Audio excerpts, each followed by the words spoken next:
എല്ലാവർക്കും നമസ്കാരം. ഒരുപാട് പ്രതീക്ഷകളോടുകൂടിയാണ് ജീവിതം മെച്ചപ്പെടുത്തിയെടുക്കാം, മികച്ച സാമൂഹിക സുരക്ഷയും സാമ്പത്തിക സുരക്ഷയും തനിക്ക് ലഭിച്ചില്ലെങ്കിലും തൻ്റെ കുടുംബത്തിന് ലഭിക്കേണ്ടതുണ്ടെന്നൊരു ബോധ്യത്തിൽ ഒരു പ്രവാസി ഉണ്ടാകുന്നത്. പല പ്രവാസികളും നമുക്കറിയാം ഗൾഫ് മേഖലയിലേക്കാണ് കുടിയേറാറുള്ളത്. ചെറിയ ജോലി മുതൽ വലിയ ജോലികളിലേക്ക് വരെ ആളുകൾ കുടിയേറാറുണ്ട്. പക്ഷേ ഭൂരിപക്ഷവും സമൂഹത്തെയും പ്രതിനിധീകരിക്കുന്നത് മിഡിൽ ക്ലാസ്സിന് താഴെയുള്ള പ്രവാസികളെയാണ്. അത്തരമൊരു ഘട്ടത്തിൽ വലിയ വർഷങ്ങളോളം ജീവിതത്തിന്റെ ഏറിയ നല്ലൊരു പങ്കും പ്രവാസ ജീവിതത്തിൽ പൊലിയുന്നവരാണ് നമ്മുടെ നാട്ടിലെ പ്രവാസികൾ.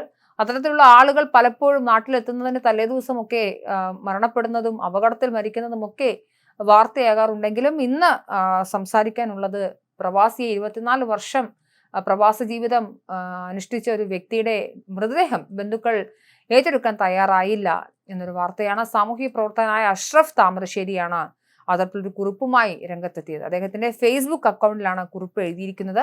പെട്ടെന്നൊരു ഹൃദയാഘാതം മൂലം ഇവിടെ വെച്ച് മരണപ്പെട്ട പ്രവാസിയുടെ മൃതദേഹം സ്വന്തം കുടുംബക്കാരുടെ ഇടയിലുള്ള അനാദരവ് കാരണം 9 ദിവസമായി ഏറ്റുവാങ്ങാൻ ആളില്ലാതെ ഇരുന്നു എന്ന അവസ്ഥയിലായിരുന്നു എന്നാണ് കുറിപ്പ്. എന്നാൽ ഈ പ്രവാസി ആരാണെന്നോ അദ്ദേഹത്തിന്റെ നാട് എവിടെയാണോ എന്ന കാര്യങ്ങളൊന്നും തന്നെ വ്യക്തമാക്കിയല്ല കുറിപ്പ് എഴുതിയിരിക്കുന്നത്. അതുകൊണ്ട് തന്നെ അദ്ദേഹത്തിന്റെ ഐഡന്റിറ്റി നമുക്ക് വ്യക്തമല്ല.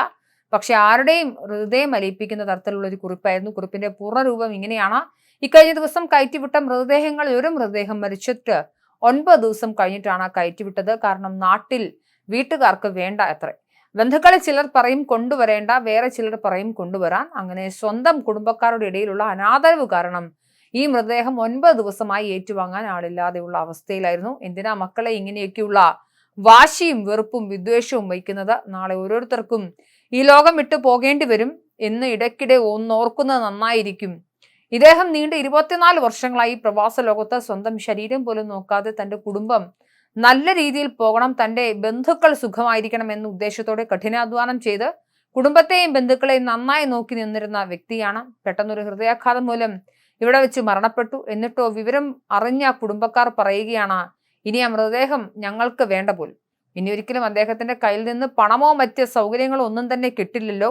ഇതാണ് ഇന്നത്തെ ലോകം. നമ്മൾ പ്രവാസികൾക്കുള്ള ഒരു കുഴപ്പം ഇതാണ്: താൻ സമയത്തിന് ഭക്ഷണം കഴിച്ചില്ലെങ്കിലും തന്റെ കുടുംബം പട്ടിണിയാവരുത്, താൻ നല്ലൊരു വസ്ത്രം ധരിച്ചില്ലെങ്കിലും തന്റെ മക്കൾ നന്നായിരിക്കണം, തന്റെ ബന്ധുക്കൾ നന്നായി ജീവിക്കണം, അതിനുവേണ്ടി അവർക്കൊക്കെ തന്നെ കൊണ്ടാകും വിധം സാമ്പത്തിക സഹായം ചെയ്യണം. ഇതൊക്കെയാണ് ഓരോ പ്രവാസികളുടെയും വിചാരം. എന്നിട്ട് എന്താണ് അവസാനം നേടുന്നത്?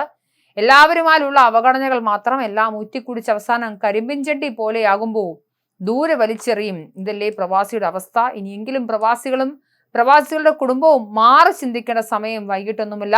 കാരുണ്യവാനായ നാഥൻ നമുക്ക് നൽകിയ അനുഗ്രഹങ്ങളെ ഓർക്കുക, നിന്ദിക്കരുത്. ഈ ക്ഷണികമാം ദുനിയാവിൽ നാളെ ആരൊക്കെ എന്തായി തീരുമെന്ന് ആർക്കാണ് പ്രവചിക്കാൻ കഴിയുക എന്നാണ് കുറിപ്പ് എഴുതി അദ്ദേഹം അവസാനിപ്പിക്കുന്നത്. ആവശ്യം കഴിഞ്ഞാൽ വലിച്ചെറിയുന്നൊരു കറിവേപ്പിലയാണ് സാധാരണക്കാരായ പ്രവാസികൾ എന്നതടക്കം നിരവധി പേരാണ് കമന്റുകൾ ഈ പോസ്റ്റിന് താഴെ എഴുതിയിട്ടുള്ളത്. എന്നാലും മരിച്ചത് ആരാണെന്നോ ബന്ധുക്കളുടെയോ ഐഡന്റിറ്റി വ്യക്തമാക്കിയിട്ടില്ല.